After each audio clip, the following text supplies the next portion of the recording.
I know what you're probably thinking. Ultimate Spider-Man. Man, I loved that game as a kid. It was the best Spider-Man game. Potential hot take, but I think the reason that so many people hold this game in such high regard is because at the time it was released, most 3D Spider-Man games were particularly good.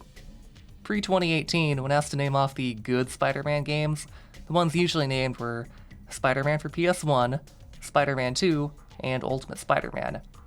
Maybe Web of Shadows or Shattered Dimensions depending on their tastes. Since then, the Insomniac Spider-Man games have become the new gold standard.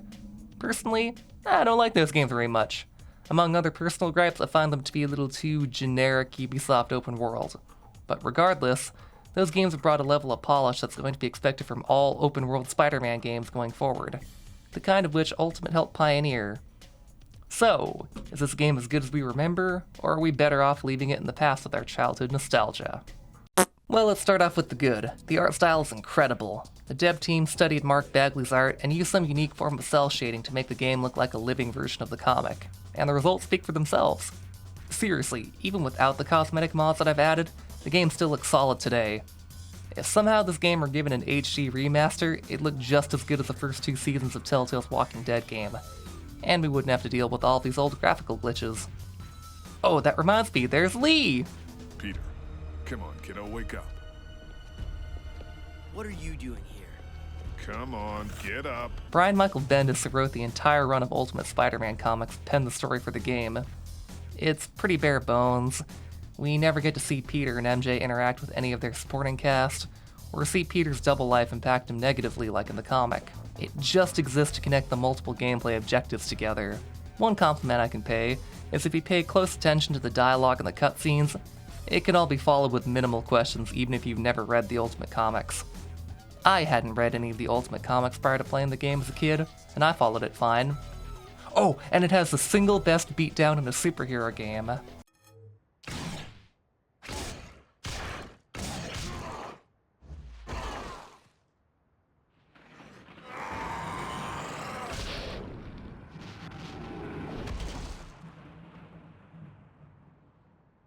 God, that's cathartic.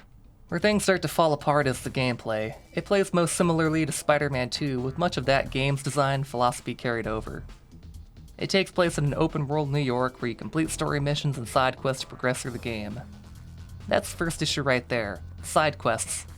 They're not fun. They do this annoying thing where you have to complete a set number of them after each story quest to progress the game. The side content has nothing to do with the story. So you have to stop what you're doing to play this immersion-breaking crap that has no impact on what you do in the main game. The worst part is this one story mission that's just a cutscene, so you don't even get to play anything before you have to go back to completing side crap that you don't care about. So the side content's lame, but do they unlock anything cool? Kinda. Completing the side content, you unlock the usual things like concept art and, more importantly, costumes, some of which are really cool. Except there's no New Game Plus or any option to replay the story missions, so you can't go back and replay the game with a black suit or Peter Parker out of costume, making them nothing more than bragging rights.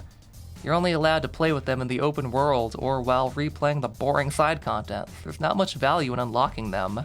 The only fun piece of side content are these random crimes that pop up called city events, since it's the kind of thing that Spider-Man would actually encounter in the comic. You'll just be swinging around, minding your own business, when suddenly, there's a bank robbing. I have to stop it! The only downside is that there isn't much variety to them, and they don't appear often. So there'll be points where you're stuck waiting for something to happen so you can finally continue the game. Which I guess is accurate to what Spider-Man experiences while he's out on patrol, but he doesn't have a quota to fill to continue his story. People will hate me for this comparison, but Arkham City figured out how to do side content right.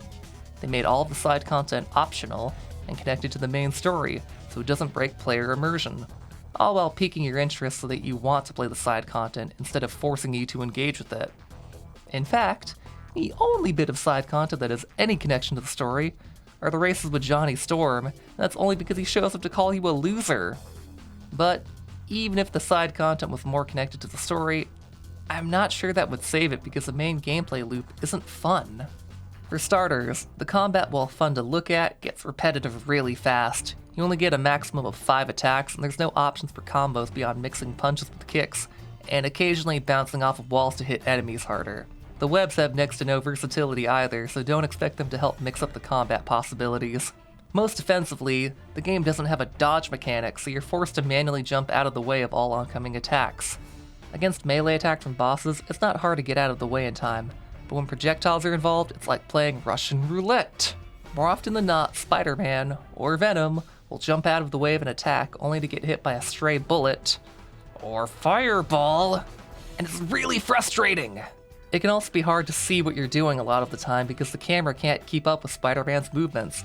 In fact, this might be the worst free camera of any of the 3D Spider-Man games. There's a Venom mission where you have to fight Electro, and the camera starts bugging out because it can't decide if it wants to lock onto Electro, or if it wants to lock onto some random civilian to eat because their health's low. Speaking of which, don't expect much from the Venom missions.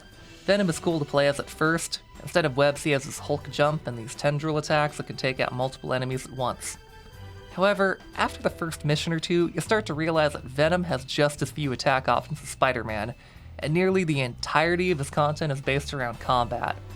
So what starts off as a fun, hulking slamfest quickly becomes a monotonous slog that makes you wish you were playing a Hulk game instead. Not to mention, he's a lot harder to maneuver than Spider-Man, so it's a giant pain in the ass to play a chase mission as Venom. But how's the swinging, you might ask? It's clunkier than Spider-Man 2, not allowing the same degree of fluidity or manual control as the predecessor. In fact, sometimes it can be more effective just to web zip around instead of swinging everywhere. You also can't perform mid-air tricks or interact with the environment to the same degree. Overall, it's a lot more limited this time around. That's not to say it's all bad. In spite of its clunkiness, swinging around the city and chasing bad guys is usually the best part of the game, if only because it provides the most freedom. This is also the only Spider-Man game to let you manually climb your web lines to increase your altitude, a feature that I wish future developers would bring back as it's the single best feature that this game introduced. You know, I was a little sad while writing this because, like a lot of fans, I loved this game growing up. It's one of the most unique looking games of its era, and coming from a console generation with the Sly trilogy, that's a huge compliment. One of my biggest problems with the Insomniac games is their attempt to have photorealistic graphics that will become outdated as soon as technology advances further. The fact that this game's visual identity is still praised today is a testament to the work that the dev team put into it. It's just unfortunate they have to spend the whole game completing a short story interspersed with unengaging side content, a dull combat system, and a camera that should be labeled a supervillain. Look, Ultimate Spider-Man can be fun when played in short bursts, but as a package, I think this one's better left in our memories.